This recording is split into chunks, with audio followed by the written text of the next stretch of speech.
I sit upright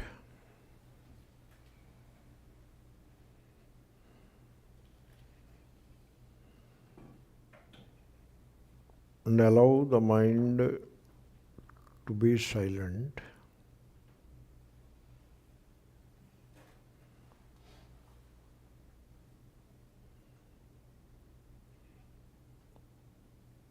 And I look at myself.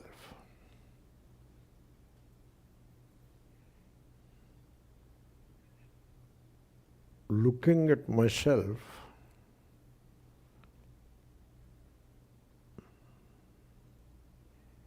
called antarmukha,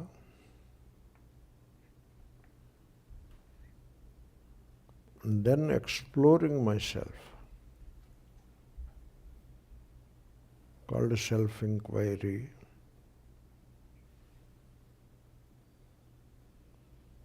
Open the door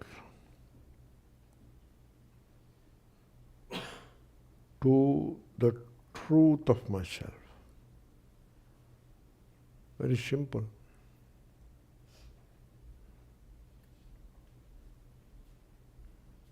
However,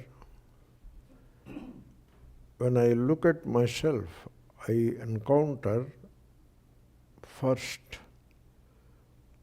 the body.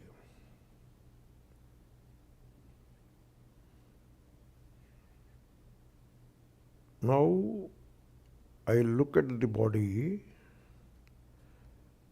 in order to understand the limitations of the body.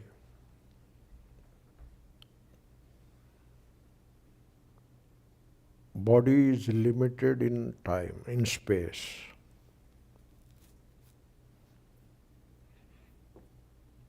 Body is a configuration in space, in a limited space. So in that sense, body represents the limitation of space.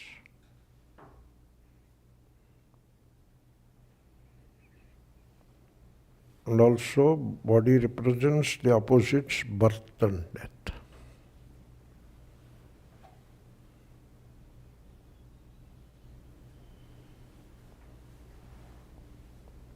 There can be a few more things, but at present,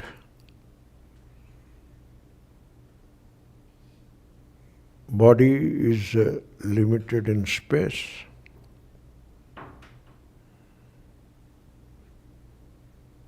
Is contained within the opposites of birth and death.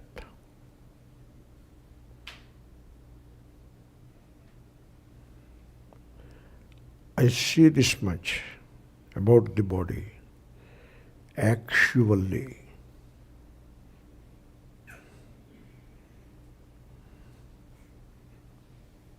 Without intellectualization, without allowing the formation of a concept.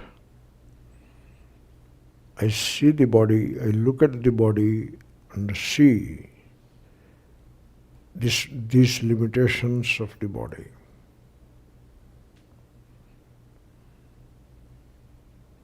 Actually, no one here.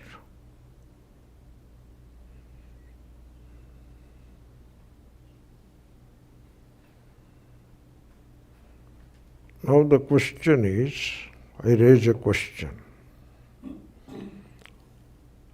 without rushing to answer the question. One has to understand, answers come from memory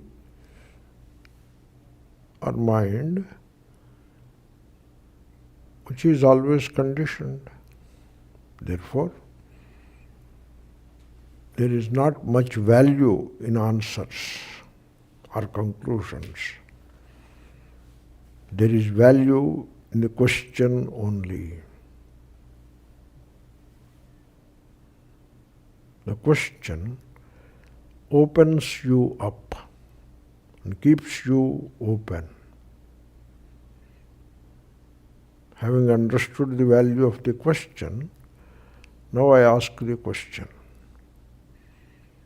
As I am aware of the limitations of the body, I look at myself, encounter the body, and understand the limitations of the body.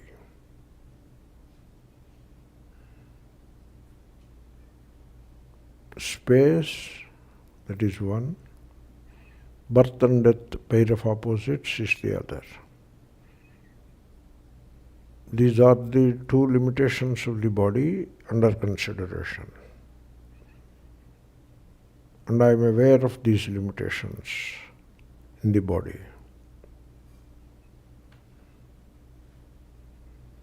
The question is, as I am aware of these limitations in the body,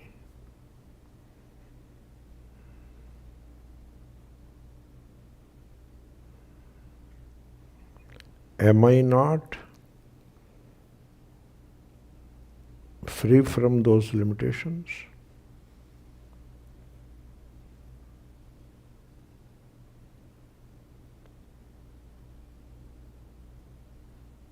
That is the question.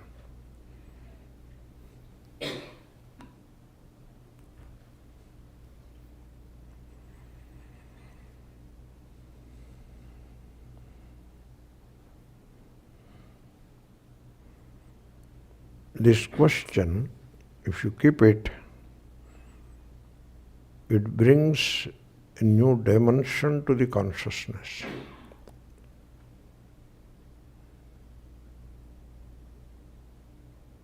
I understand the body is limited in space. I understand that. I see that. In understanding that, am I not already free from space?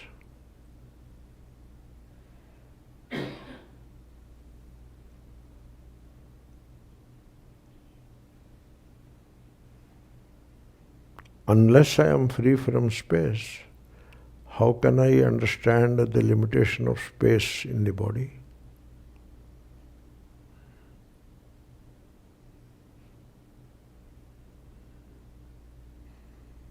Therefore, in understanding that the body is limited in space, am I not free from the limitation of space?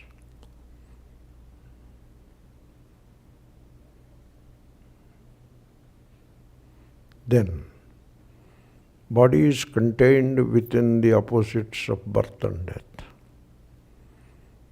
In understanding that, am I not free from the limitations of birth and death, the opposites of birth and death?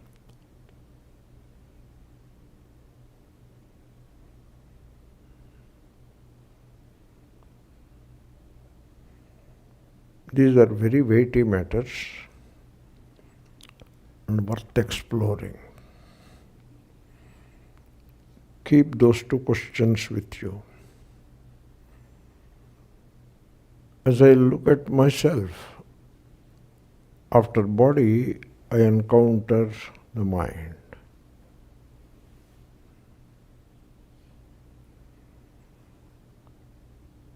And I look at the mind.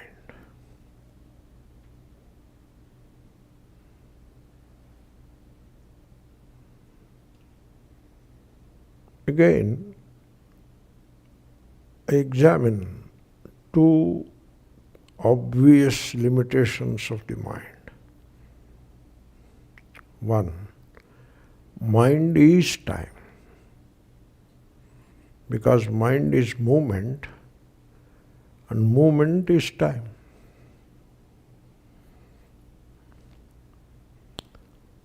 Therefore, one limitation of the mind is time.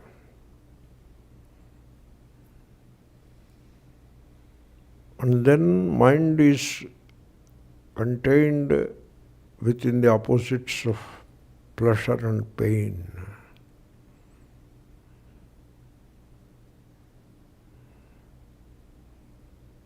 Mind is limited by the opposites of pleasure and pain.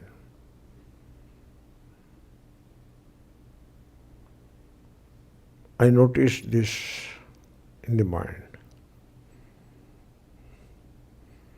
There are a few other things in the mind, but at present, these two.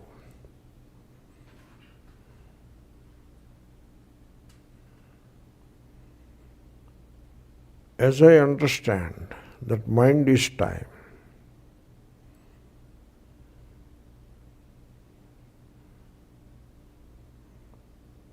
if I understand that clearly, that mind is time, mind is a thought, which is movement, which is time.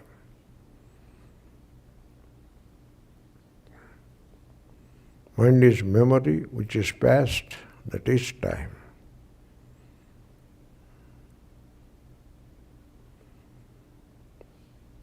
Mind is imagination, which is future, that is time. Mind is time.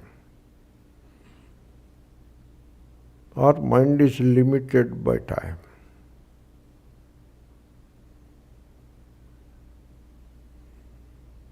As I understand this limitation of the mind, in doing so, am I not timeless?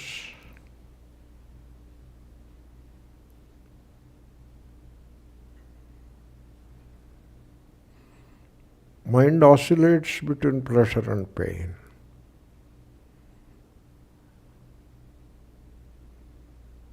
And I see that. It is the most fundamental fact of life that mind oscillates between pleasure and pain.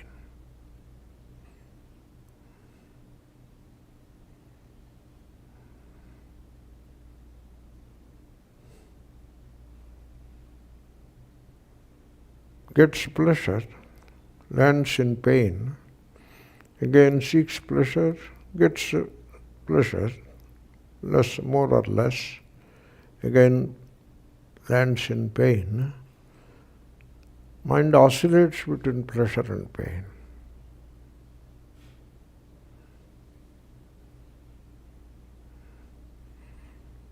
Now don't convert this into an idea or a concept. Mind likes it. Don't do that. This is actual. This is the movement of mind, the actual day-to-day, hour-to-hour, moment-to-moment movement of the mind.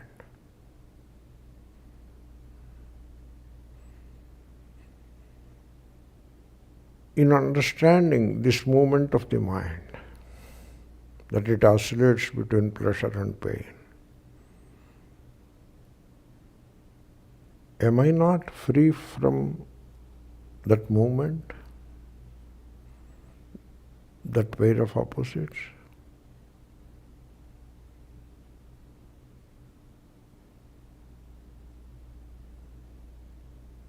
Now, these questions, 4 of them, you have to mull over them and you have to discover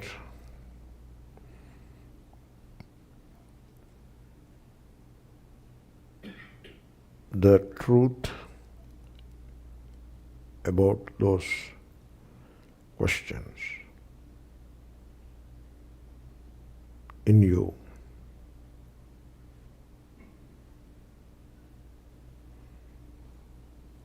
That is meditation.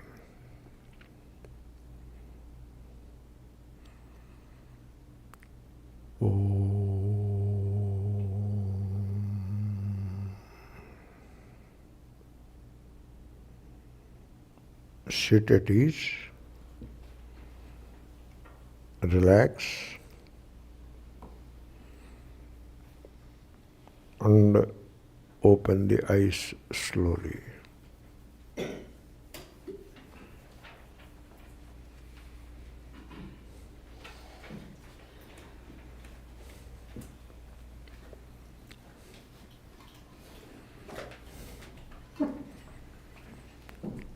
Om Shri Gurubhyo Namaha Harihi Om Shrutismrutipurāṇānāṃ Karuṇālayam Namāmi Bhagavatpādashankaram Lokashankaram jñātṛjñānajñeyabhedaḥ parātmani na vidyate cidānandaikarūpatvāddīpyate svayameva tat.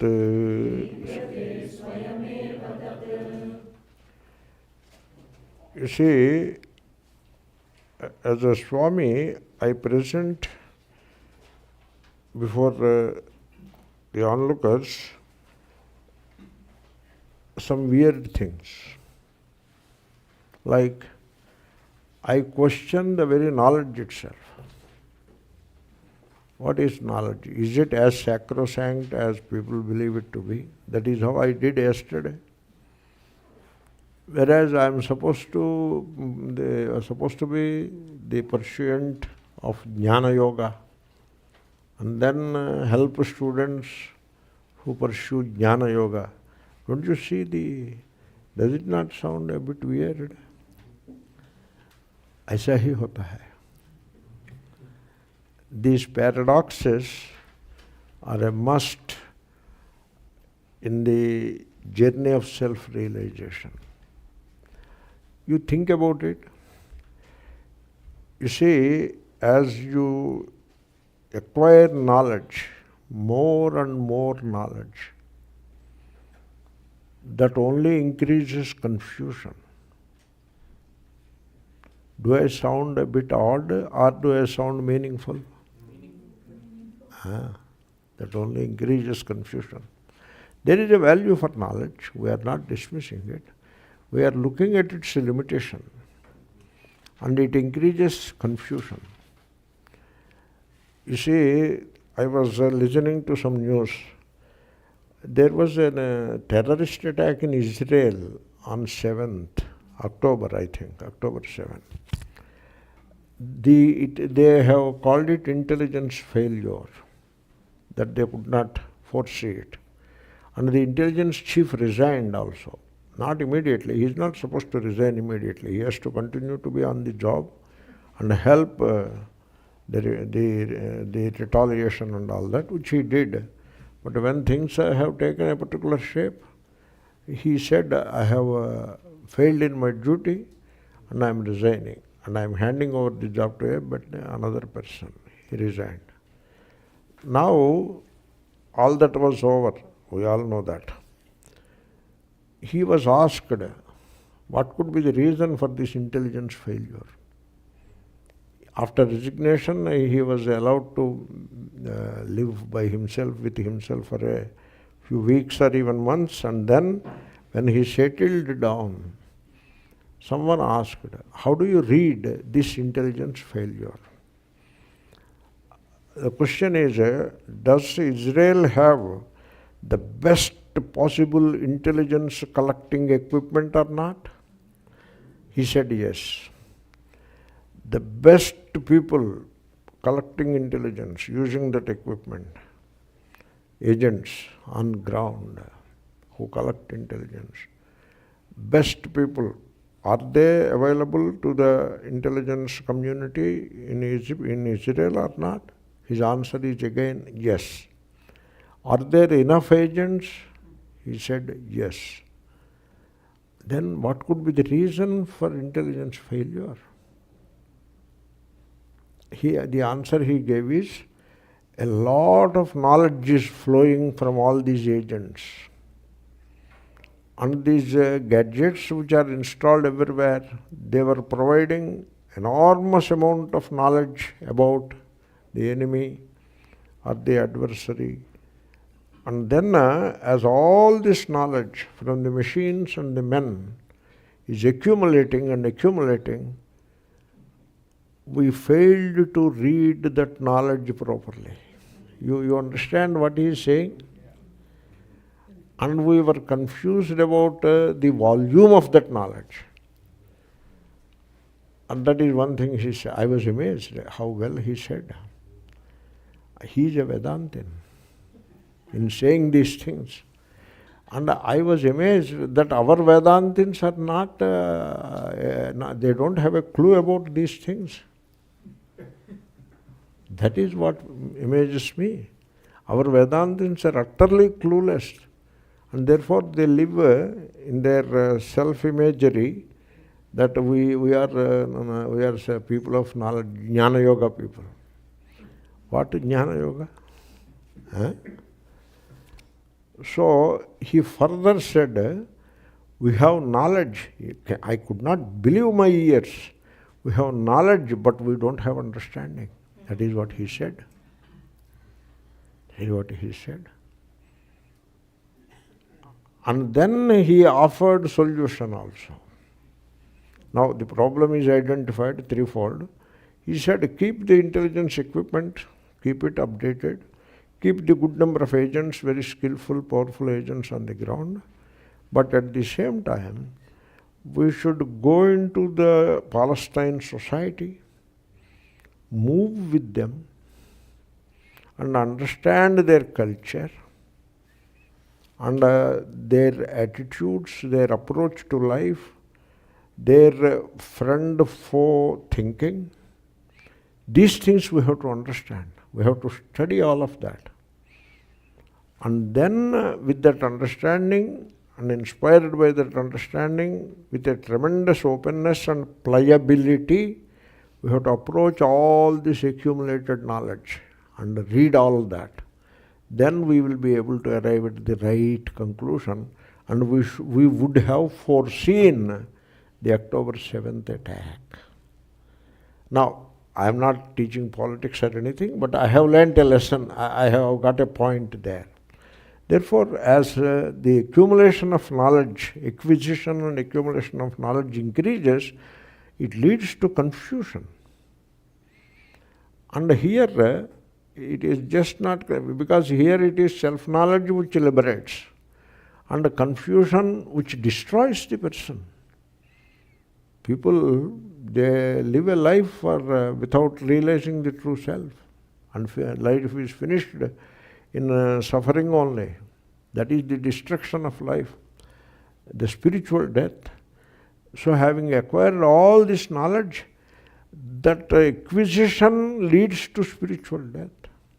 That is a worst possible misfortune. Why this happens like this? Because when you accumulate knowledge, that knowledge suppresses inquiry. Today morning meditation, I am trying to introduce inquiry. Don't allow knowledge to suppress the inquiry. Keep the inquiry alive and going on. Don't allow knowledge to suppress that inquiry. The danger is not there with many of you, but just the point that I am making. So knowledge should not suppress the inquiry. And then suppose you submit to a system or a tradition, what your system called a tradition, which is authority. What is tradition? It is an authority. It commands you what to think. You have to think this way only. You should not think independently. That is how that is the character of authority.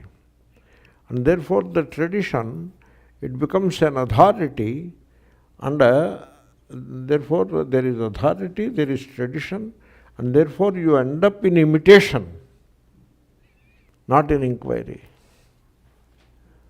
That is what happens everywhere, imitation and imitation and imitation. And the imitation to the last detail, imitate. For example, you want to put some mark on the face, you have to imitate. You cannot put the mark of your liking. You have to imitate. Even that mark on the face also, you don't have freedom. You cannot be independent. You cannot be free. You should imitate. And therefore, authority in the name of tradition, imitation, these things. So, what you do is you go on repeating what you have learned without really understanding the spirit of it and without experiencing it. Like Nahan Dehaha, you repeat it. Thank God they have not made into a mantra and then started chanting. They have not done that. Om Nahan Dehaha, Om Nahan Dehaha. Even such stupidity also, you should not be surprised when you encounter it. You should not be surprised. They do that. You see, some of these rituals are entirely made, they're made by a cunning mind. So they don't have the sanction of the Shastra. The Vidhi is not there. The Shastra or the Veda, it mandates a few rituals. And these people, they have that knowledge, and out of that raw material is knowledge of a few rituals, which are mandated by the scripture. That is the raw material. Using that raw material, they manufacture new rituals. Like, if I have to give an example, there is a simple ritual called Agnihotra, Agnihotran Juhoti. A simple name of the ritual it is, not fire. Agnihotra is not, Agni is fire. Agnihotra is the name of the ritual. It has 2 oblations to be offered in the fire, only 2 oblations. Suryaya Swaha, Agnaya Swaha, over. Agnaya Swaha first, Agnaya Swaha, Suryaya Swaha, over. Now, they have manufactured a ritual in which chant the Gita verse and offer oblation. And there are 700 Gita verses, therefore 700 oblations. And if 11 people recite the verses simultaneously, then there will be 7,700 oblations. And multiply it with 3, then you get another number. So all of this is manufactured by a very, that's why it is called craft, very crafty mind. So this is how you repeat what you have learned. So Ātmabodhaḥ, they have given up on it. Not many people are pursuing Ātmabodhaḥ. They pursue Tattvavidananda and go on repeating it without experiencing it. You have to experience. Therefore, you see now knowledge, which has acquired the shape of tradition, etc., has become an obstacle or not. So you should be very conscious of that. Here, knowledge is wonderful in other areas, but here we have to understand oneself. One has to understand oneself. When it comes to understanding oneself, it is not accumulation of knowledge that helps. In fact, that hurts. What is required is you need to have enormous pliability, openness. You should be pliable. You should not be rigid. Rigid means my way or highway. That is the rigidity which people follow. You follow my way or go away, highway. You should not be rigid. You should be pliable. That pliability must be there. You see, it is advised you pursue karma, bhakti and jnanam together. Don't specialize in any one of them. Because in the name of jnana, you stop doing karma, then you become lazy, and so you become addicted to sedentary lifestyle in the name of jnana. Many people do that and become diabetic and all that. and eat very comfortable, rich food and become diabetic soon. By 40s, 50s, you will become diabetic. So what happened? Because you specialized in jnana. You should not specialize in jnana. You should gain jnana and use it in karma and bhakti. You should not specialize. That's why in medicine also, it is better to go to a physician to begin with, instead of going to a specialist. You see, suppose you go to a physician, suppose you have knee pain, you go to a physician, he will advise some physiotherapy and some pain medication, something like that, he will advise. You go to a specialist, he tell, come, I am ready, we will do surgery, he will not recommend, he will push the surgery. So you can go to the surgery, but first go to the physician. Don't go to the specialist. So suppose you have headache, don't go to a neurologist. It's very dangerous. Go to a physician. We used to have what is called family doctor, family physician. We used to, now it is disappeared. Primary care. Is that not family? But family doctor. Suppose you go to the family doctor, you have suppose you did not have proper sleep, go to the sleep specialist. Then he will put you in a sleep laboratory and go and ask you, do this, do that, all machines he will put around you. Whereas if you go to a family doctor, he asks you, why did not sleep? Did you fight with your spouse or what? He will ask you that question.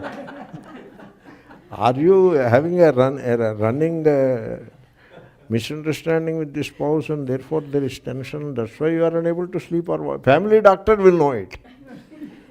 That must be the real reason, not the sleep specialist and all that. So, therefore, don't specialize in jnana yoga. There is a jnana yoga, understanding, that should inspire and that should sanctify your karma. And then it should help you, that understanding should take you to love of all. That is bhakti. Like that, there must be a nice synthesis. It's not really synthesis. So it is not mixing different things. It is a nice integration, yoga. That is what it is. So, therefore, those who say we specialize in self-knowledge, you have to be very careful with them. Because self-knowledge is not a specialization. It is understanding of the self, so that your life and the life of the people around you will be blessed in a big way. That is how the knowledge has to be understood. Therefore, these are some of the limitations of the knowledge, and some of them, they specialize in bhakti yoga. That is a disaster. They say we specialize in bhakti yoga, and then they drop the word yoga. We specialize in bhakti, and that is a disaster. Now they don't do karma. Whatever duties they are supposed to do, they don't do. And then they don't understand anything. They have put a cap on understanding, and study and understanding. It is not for them, for us. For us it is bhakti to God only. And then that bhakti, whatever bhakti is around, that is not enough. You have to make it even more intense, and therefore they have replaced the word bhakti with prapatti. That is a worst possible disaster. So, for example, if you are a karma person, you have to take bath early in the morning and offer oblations to the rising sun, etc. Whereas if you are a bhakti man, you need not do that. And if you are a bhakti man, you need not study Gita. You have to only do chant. No, Gita is not for you. Or even if you study Gita, misinterpret it all in a wrong way. It's a disaster. This specialization is a disaster.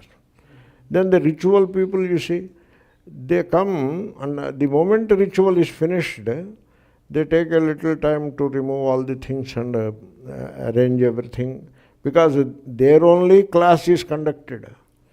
And the class begins after 5 to 10 minutes. But before the class begins, they walk away from there, the ritual people. All of them, bila, bila, bila, they go away. In fact, they are in a hurry. Quick, you put in this bag, remove it quickly. The Swamiji's class is about to start. It is not love for Swamiji or anything. He wants to get out from there. And as quickly as possible, they collect their goodies and implements of karma and move away from there, because they cannot stand jnanam. Jnana shatravaha. That is the description given by Ātmabodhaḥ Maharaj.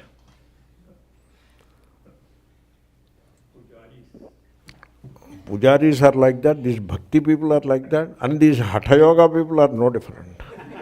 They are also like that. These specialists, very dangerous, I tell you. So, and now you specialize in jnana. No. Jnana is not specialization. Vedantins are not specialists in jnana. Vedantins have to specialize in love and camaraderie and inclusiveness, and that is what they have to do. Not a jnana specialization, so that you separate yourself from everybody else. They are not jnana people, I am the jnana person, so you isolate you. That is not Vedanta. That is how it became. That is the unfortunate part of it. And so we have to pay attention to that.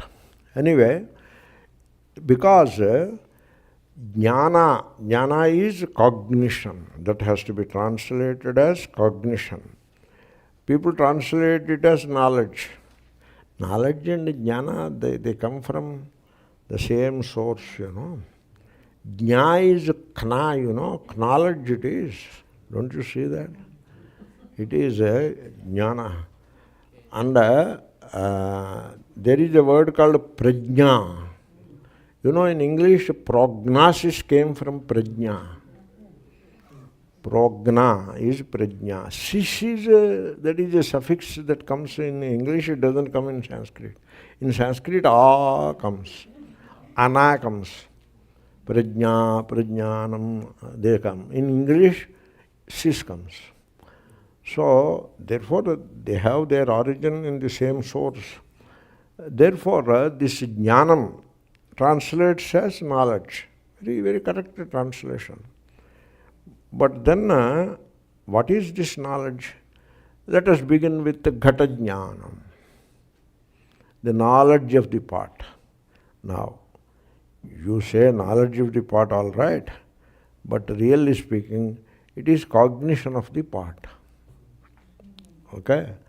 Take cognition of the pot and give a very high-sounding name to it. Aisa hai. Only that much.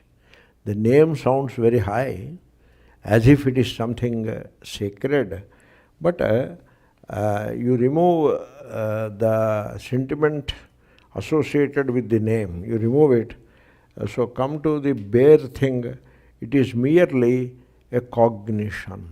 What you are calling knowledge is nothing but cognition. In cognition also there is jñā, really speaking. But you know what is a cognition. So you have a sense organ and a sense object. They are aligned, and therefore the cognition happens. You know that there is a part. That is a cognition. And cognition is mechanical. Means the part knowledge, the part cognition happens only when there is light. The light has to fall on it, and the light has to be reflected by it. If it doesn't reflect, you don't see it. Really. This is science fiction. Means the person doesn't appear. In movies, he disappears. Nobody sees him. There are some such movies. That is science fiction, right? Now, some of the science fictions come true. The science and technology, it progresses to make what is considered a fiction at one time is a factual later.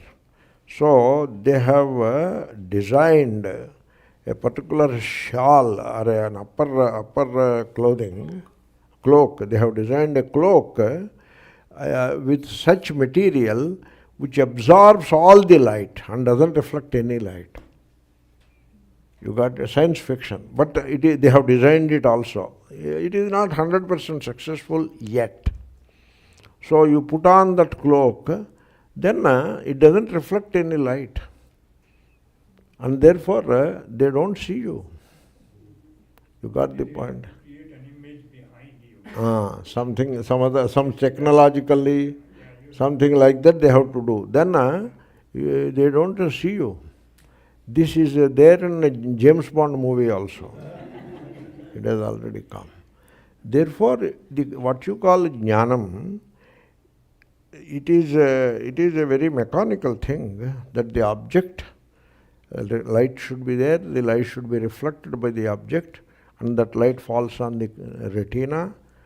It falls in the other opposite way. This comes below and this comes up. That is how it falls on the retina. And then from retina to the head, the center, the sight center, there are nerve connections. Through those nerve connections, alternating current passes, which are the optical sensations, millions of them. They are all integrated in the brain center, and then an idea is thrown up. Some kind of a Fourier transformation like thing happens, and then a lot of noise is transformed into a spike. And the name of this spike is part. This is the part cognition. You got the point? Therefore, what you call knowledge is but a cognition. Number one. Number two, it is mechanical. Number two. Number three, it is divisive. It creates a division. So, tat kena kam pashyet means there must be the situation in which the other sees the other with the other. Kah kam kena pashyet. Kam kena pashyet, that was only there, but kaha you have to put there. There must be the knower who knows with the help of the means of knowing the object of knowing or knowledge. So jñātṛjñāna, jnana is eyesight or mind, thought. Jñeya, so a division. So three things are there in that. That jnana, what you call jnana, there are three things in it. One is, it is mechanical, and it is a product of synthesis. Second is, whatever second I said. The third is, it is divisive. It is mechanical, second is mechanical. The third is, it is divisive. And therefore, because it is synthesized and it is mechanical, therefore, it is within a process. Therefore, cognition becomes a process. And then it is determined by various elements which are participating in that process, like eyesight, like the object, like the light falling. So many things in it. It is very mechanical. All this movement in the name of jnanam does not exist in Atma. Therefore, this is, if you call it the mechanics of cognition, the mechanics of cognition, they do not touch Atma. They are limited to the object, the light that falls on the object, the alignment with the sense organ, and then the nerve currents, and then the mind center, and a process that the mind performs. So up to that, the knowledge is limited to that dynamics. That is the dynamics of knowledge. This dynamics cannot touch Atma at all. No element of this dynamics is present in Atma. That's why Shankara puts that Atma as para. Means Atma is beyond all these elements of knowledge. Paratmani na vidyate. It is very simple to put the Upanishad there.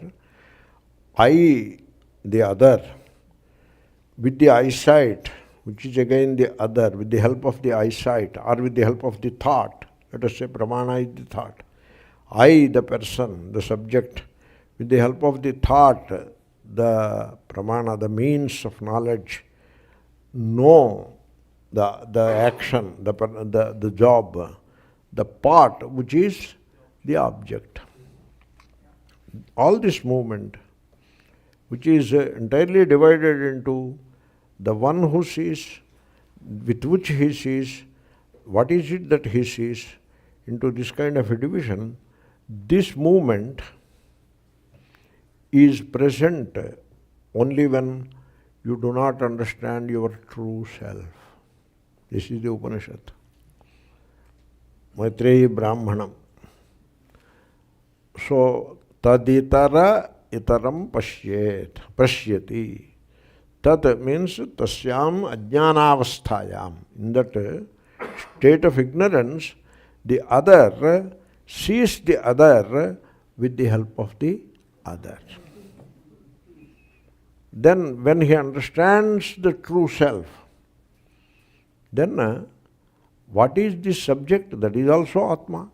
What is the means of knowledge? That is also Atma. What is the object? That is also Atma. Ayam sarvam, idam sarvam yat ayam Atma. All of this is Atma. And because it is shining in the light of Atma only, all of this is Atma. There is nothing other than Atma. Only Atma alone is. Advaya Atma alone is. And when that truth is realized, then who is that sees? With what sees? What is it that the who sees? Those questions are asked, the rhetorical questions. That means the one who sees is not there separate from the Atma. The means of knowledge seeing is not there separate from the Atma. The seen also doesn't exist separate from the Atma. Atma alone exists. But what about the seer, seen, the means of seeing? What about all of that is an appearance in that vastu which is Atma alone. Therefore, that Paratma, it of course makes this kind of a dynamics possible in the light of Paratma only, Supreme Atma, that this kind of jñātṛjñānajñeyabhedaḥ is becoming possible. But really speaking, this division, this mechanics, this dynamics is only an appearance, like a movie on the screen, and there is no truth in it.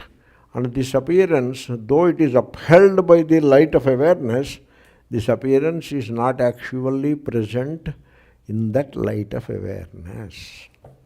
Paratmani na vidyate. This is a paradoxical situation. Like what? Suppose hero, heroine and villain. Where are they? They are on the screen. They are on the screen. Then I ask next question. Do they really are on the screen? No, they are not on the screen. Both answers you give. In the first answer you say they are on the screen. In the second answer you say they are not on the screen. Both are correct. From one standpoint you say they are on the screen. Where else they will be? If they are not on the screen, are they outside on the road or what? But are they really on the screen? No, they don't exist. Only light alone is. That is the verse, jñātṛjñānajñeyabhedaḥ paratmani na vidyate. So let us say that particular statement, word to word meaning. So jñātṛjñānajñeyabhedaḥ, the division of the knower, the means of knowing, and the known. paratmani, in the Supreme Self, na vidyate, does not exist. A very simple statement. That's why, you see, the one who knows, the true knower, means self-realization, the one who knows the self. So the one who knows that, like ignorance, knowledge is also a state of mind. What is ignorance? It's a state of mind. And what is knowledge? Also a state of mind. He knows the truth. But for some wrong reason, if you think that ignorance is a state of mind, all right, but knowledge is myself, you lost the game. You got the point? Because you are falsely identifying with the mind again. So mind oscillates between knowledge and ignorance. Both are mind only. Like sukha, dukkha, both are mind only. You see, there is dukkha. People suffer from dukkha. So, what you have to do, genuine it is. We first understand that the dukkha is genuine. People are suffering in the samsara. We are all living in the samsara, and we have our vicissitudes in life. And so their causes oscillate between sukha and dukkha. And when you are in sukha, you don't complain. You go for a party. But when you are in dukkha, you complain. Fair. But you want a solution in the present state of consciousness alone, which is ajñānavastha. In that ignorance alone, you want a solution. So there is dukkha, and I am the one who is suffering from the dukkha, and dukkha is caused by the outside object or event. And what is the solution to solve this dukkha? You within that only, within that dynamics, you want a solution. Okay? You don't want a solution that takes you out of that realm. You got the point? In that realm you are unhappy, and you want a solution within that realm. That is what you want a solution. Suppose you uplift yourself from that realm, you rise to a higher consciousness, then what happens to that realm? Try. It becomes unreal. And your problem is solved. Just by uplifting yourself in the to the higher consciousness, the problem of suffering is resolved then and there. No, I don't want to do that. I will remain in my ajnana. You solve my problem. Okay? Then, when you demand such a thing, there are people who respond to that demand. You see, this is some kind of sociology. So why there are leaders in this society? There are leaders, you know. Why there are leaders in this society? Because there are followers in this society. Why Trump won the election? Many people complain, he should not win. Who are you to say that? There are people who want him and they love him. No, he is very arrogant. They love his arrogance. He is very brusque. He doesn't follow the niceties of diplomacy and all that. They love it. They are fed up with these niceties of diplomacy. They love just that kind of maverick attitude. They love it. Therefore, there are a large number of followers. That's why there is a gentleman like that. There are followers, that's why there is a leader. First followers, then only leader. And the leader comes from within them. Among the followers, one clever guy, he is also along with them. Among them, one clever guy, he rises up, he stands up and becomes the leader. And then he offers a solution. The solution could be worldly, that I will give you a loan, or take the loan from there and your problem will be resolved. That is one worldly solution. Or you go to some place, you drink alcohol, that will resolve your problem. That is another kind of a worldly solution. They offer some such. Or it can be religious, where the leader becomes a guru. The religious solution he offers. What is the religious solution? It is so ridiculous. So, and also it is against the spirit of the Shastra. You got into suffering because of your past actions which you are not aware of. You created your own suffering. Nobody creates suffering for you. And that is the spirit of the Shastra. And then the suffering remaining within that realm, you have to go through it and exhaust the karma which caused that suffering. Or rise above that realm into the paratma, the true self, which the karma cannot even touch. Karma or karma phala cannot even touch that paratma. You rise there, and that eliminates the problem altogether. So you choose one of the two. So the guru, instead of uplifting him to the realm of self-knowledge where the problem of suffering is altogether gone, it is resolved, instead of that, he tries to give a solution within that realm, a religious solution, against the spirit of the Shastra. The scriptures don't approve it. He says, I know why you are suffering. First thing, he doesn't know. How he knows why you are suffering? What karma caused this suffering? How he knows? Sri Krishna said, Gahana karmano gatihi. It is very difficult to understand the movement of karma. He raised his hands. I cannot unravel this karma.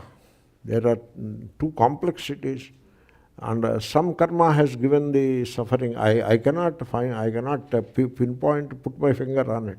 That is what Sri Krishna says. Whereas the modern guru says, I know why you got. Look at that, how he knows. And then Sri Krishna said, from where we came into this world, and after our existence in this, which is a short existence, like an arrow. It is like there is a bright room, and darkness this side, darkness that side. An arrow is shot from the darkness, and then it is shining brightly for a while, and the arrow goes into darkness. So we don't know, that is the kind of life we live. Adarshana dapatitaha punaschadarshanam gataha. That is the Gita. So you come from somewhere unknown, and you go to somewhere unknown. You are here for a short while. That is what Sri Krishna says in the second chapter. And our gurus say, I know what you were in the previous birth. And I can also predict what you will become in the next birth. Entirely against the spirit of the Shastra. Therefore, in the name of knowledge, all this mischief happens, provided you are a dumb guy. You should be dumb. One Acharya was asked whether astrology prediction is right. That was the question asked to him. And he said, there is one astrologer and 20 dumb people. And they ask 20 silly questions. And he answers them in some funny way. And out of those 20 answers, 2-3 answers may coincide with the outcomes, just by chance. Okay? And then this man, he becomes a great astrologer. So to become a great astrologer, the first input is 20 stupids. That is the first input. Then only one can become a great astrologer. Anyway, I might have digressed, or maybe I did not digress. Therefore, knowledge is as much a state of mind as ignorance. In ignorance, I am the ajñāni. I do not know physics or I do not know Russian language. And my mind is the one with which I have to know the language, but my mind, I could not understand that language. So I am the ajñāni. Sometimes I listen to German people speaking. That language has some fascination, maybe for me. I want to know, but I do not know. So the person will be speaking. I wish I know what the person is speaking, but there is no way to know. Now at this point, how can I start learning German? Therefore, aham ajñāni, German bhasha ajñeya, and my mind is the means which failed to know that. Right? Jnana is also same. Put Sanskrit in the place of German, then as are gone. I am the one who knows Sanskrit, and buddhi is the means by which I know Sanskrit, and Sanskrit is the one which is known. So both are states of mind. One is mind and the other is Atma. No. And you have to realize this. In realizing this, the limitations, you see, today's meditation, you see, I give a lot of thought to meditation. So much I need not struggle with the class. Because class, the text is before me, and I have some experience and it goes on. And already time is over. That is how it happens all the time. Oh, aha, time is over. One more question you answer, we can go and have our lunch. So it happens like that. But when it comes to meditation, in the morning, I'll be thinking what way we should put meditation today. I give a lot of thought to it. And yesterday what was the class, and what we were saying, and what people need to understand. So much love, and unless you love, you won't think, Suppose you don't love a person, will you think about that person? No. You see, I love all of you. Because the topic came, I am telling, I love all of you. And I am most comfortable here. Comfortable where I reside, the boarding and lodging. Food, I am very, very comfortable with food. Very comfortable with the mic, this, that, everything is comfortable. But only my energy levels are a bit low. And I would love to come, and 100 years I would love to come. But I am not promising anything because I don't want to promise. Because once you promise, you finish the promise before you leave the body. Once you say yes, no way of going back. Therefore, soch samajhikar, you think twice or 3 times or 4 times before saying yes. Anyway, the point is, put a lot of love and also the thought process inspired by that love into that meditation. Because I see people suffering, they are unhappy for whatever reason. It is possible to rise above that unhappiness. Together with happiness, you can rise above that.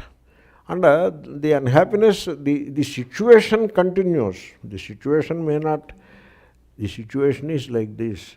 It is ever changing, but also continuing. Both will be there. Right? Suppose a patient is there. His illness is same today as it was yesterday? No. The illness also is changing. Sometimes it is reducing, sometimes it is increasing. But that he is a patient, that continues for a while. Therefore, there is suffering. And that suffering, you go on suffer. But it is possible to rise above that suffering. And only you can do that. Only you can do that. No outsider can do that. Outsider, how can outsider do that for you? You have to do it for you. And for that you have to understand. And therefore, outside can provide only a pointing finger. Please look at it and examine it and uplift yourself. That all can come from the scriptures and the speaker, nothing more than that. Therefore, you have to understand that knowledge is as much a state of mind as ignorance. Pleasure is as much a state of mind as pain. You have to understand some of these basic truths. In doing so, you rise above both pleasure and pain. Then you may complain, oh, if I rise above both pleasure and pain, I lose pain, that is fine with me, but what about pleasure? What about pleasure? Don't you worry on that count. Because when you rise above both pleasure and pain, you will remain in uninterrupted happiness or bliss. Don't worry.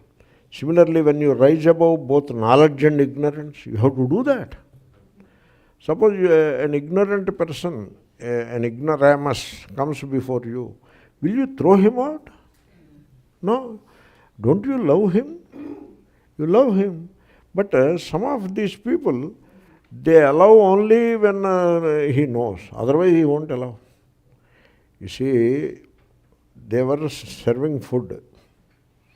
Put plantain leaves and a place to sit, and then food is being served. All preparations are being made, so food is being served, and people are going. And at the door one person stood. He will decide who has to go inside and who should not go. This is how the caste system operates. So, and there it is not only caste system, only Vedic scholars should go inside. And one person, he is a Brahmana, he dressed himself the most perfect way, marks, dress, dhoti, etc., everything is perfect. He holds a pitcher with water also. That is also part of the preparation. And he is perfect, but he doesn't know much Veda. And this man standing at the gate knows that he doesn't know Veda. He also doesn't know Veda, but he is the organizer. And he knows that this man, he is old man. He doesn't know Veda. He stopped him. Are, why do you stop him? He is going for food. You cannot stop him like that. No, he doesn't know Veda. This is how people are. The knowledge goes to the head. Therefore, don't be so proud of knowledge. Understand the entire dynamics of knowledge doesn't touch the Atma. That is the true understanding. Then only the love can blossom. Otherwise, the knowledge becomes an obstacle for love. So, an educated man marries an uneducated woman and looks down, because she is not educated. Knowledge is interrupting the love. This I mentioned earlier. Therefore, you see, I give you an example. Time is over. Anyway, I will finish the example and come to the question and see what happens.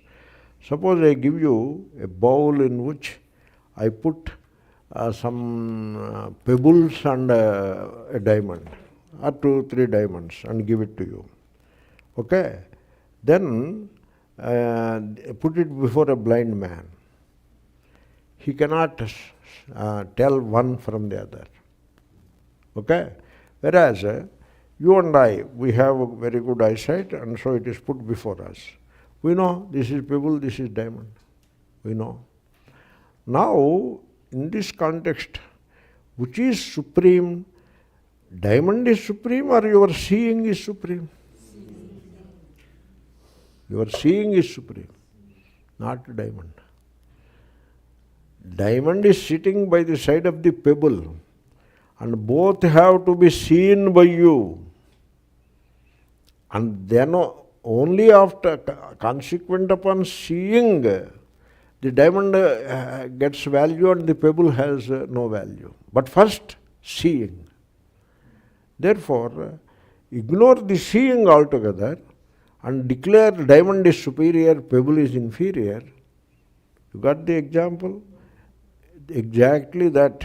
You ignore the Atma and say knowledge is superior, ignorance is inferior. Don't do that mistake. Then what is, knowledge has no value. Knowledge has no value.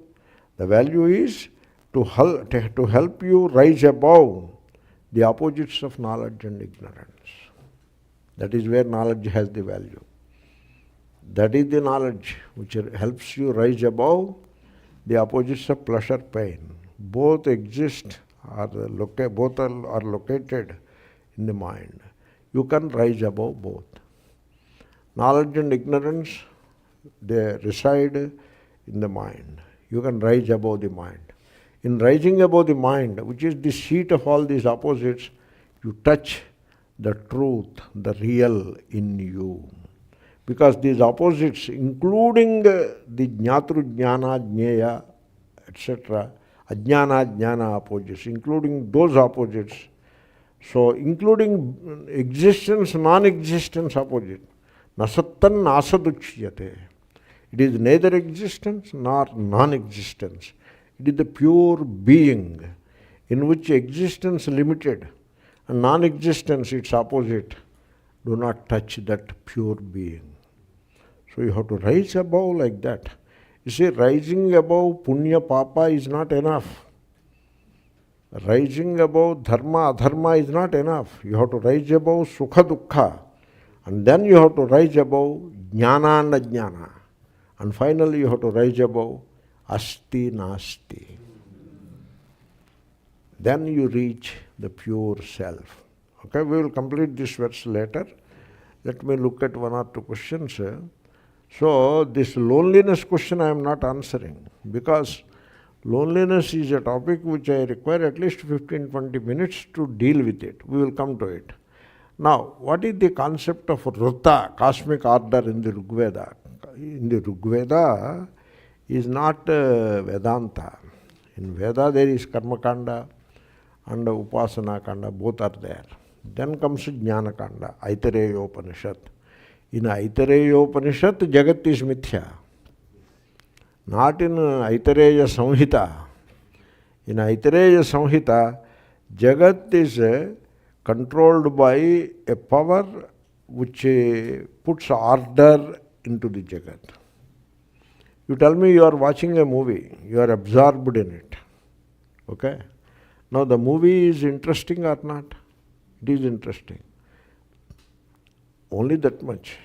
I should not ask, is it real? I should not ask that question. Is it a successful movie? Yes. Why? Because it attracts the attention of people and people love it, they watch it, therefore it's a successful movie. And what is that success in it? The storyteller, the director has told the story. There is a story. The director tells the story. He told the story in a very beautiful way. That is the rhythm. Okay? Therefore, within that paradigm, there is an order.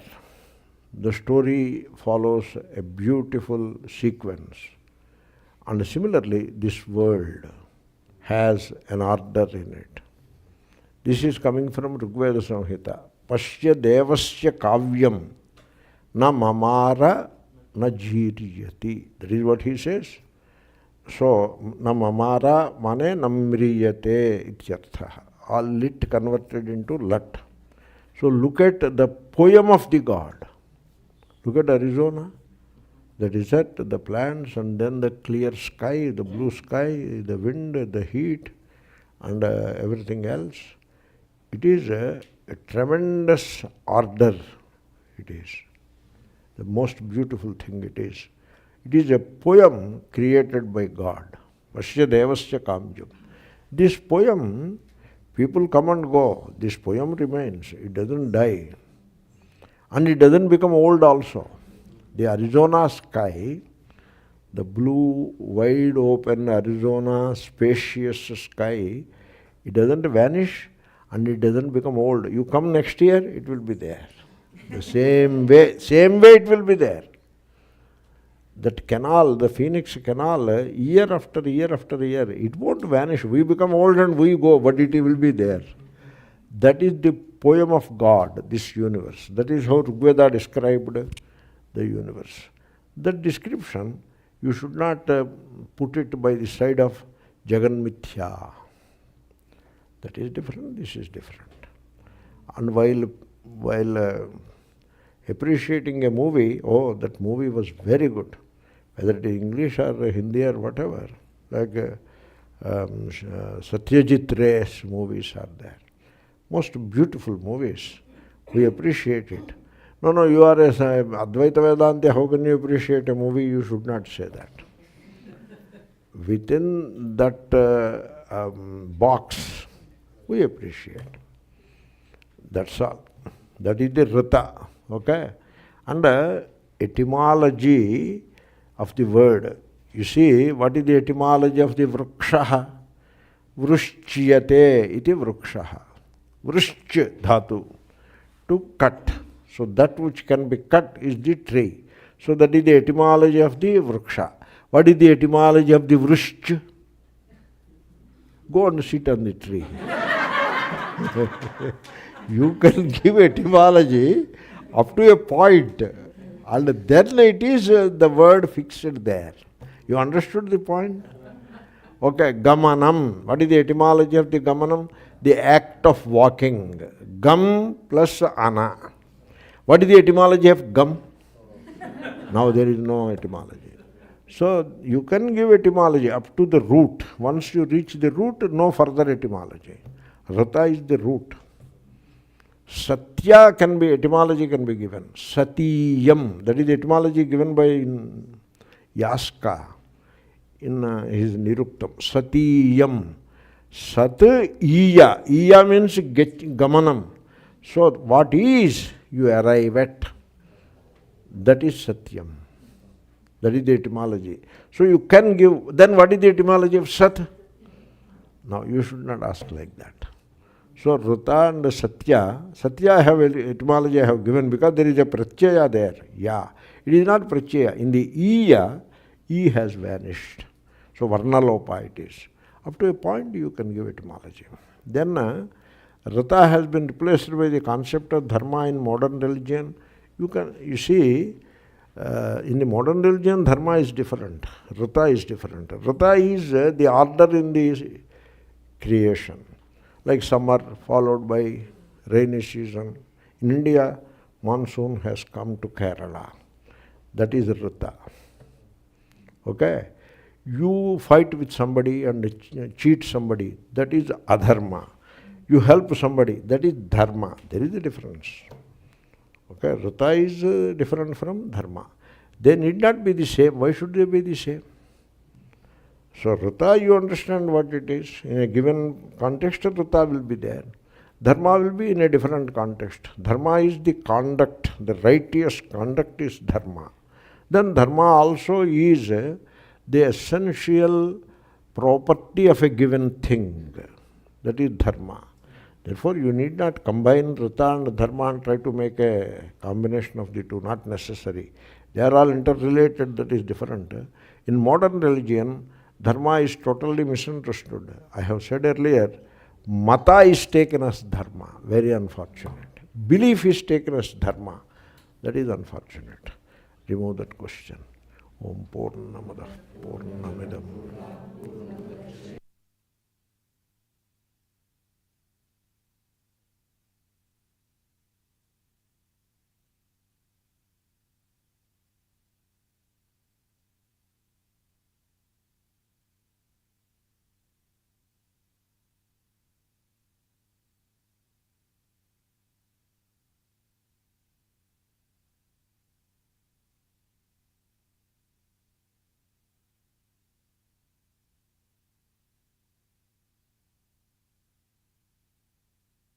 Repeating the announcement once again, today's class will be at 5:30 p.m. earlier than even our usual weekend class timings, and there is also going to be Guru Dakshina program after the class, and those of you who are giving some Guru Dakshina, please fill out that Google forms which Kishore Garu has sent over WhatsApp to all of us.